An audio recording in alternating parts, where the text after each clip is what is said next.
Astrologer Rajib Sengupta বলছি। অ্যাস্ট্রোলেকোনা YouTube চ্যানেলে আপনাদের সকলকে স্বাগত জানাই। আজকে আমি হোরা নিয়ে কিছু তথ্য আপনাদের সামনে তুলে ধরবো। অহোরাত্র থেকে অ্যাকচুয়ালি হোরা কথাটা এসেছে। হোরা মূলত দুটো রাশিতে হয়ে থাকে, একটা কর্কট রাশি, একটা হচ্ছে সিংহ রাশি। দুটো রাশির কথা আমি এখানে তুলে ধরবো আপনাদের কাছে। বিজয় রাশি কোনগুলো? 1, 3, 5, 7, 9, 11 এইগুলো হচ্ছে বিজয় রাশি বলে। বিজয় রাশিতে যখন কোনো গ্রহ 0 থেকে 15 ডিগ্রির মধ্যে অবস্থান করে তখন সেটা রবির হোরা হয়।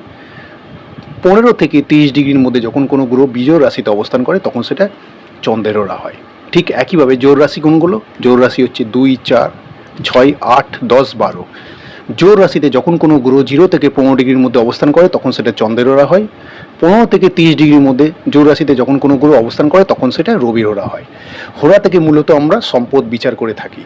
যদি আমার এই ভিডিওটা আপনাদের ভালো লেগে থাকে তাহলে প্লিজ লাইক ও সাবস্ক্রাইব করে আমার পাশে অবশ্যই থাকবে।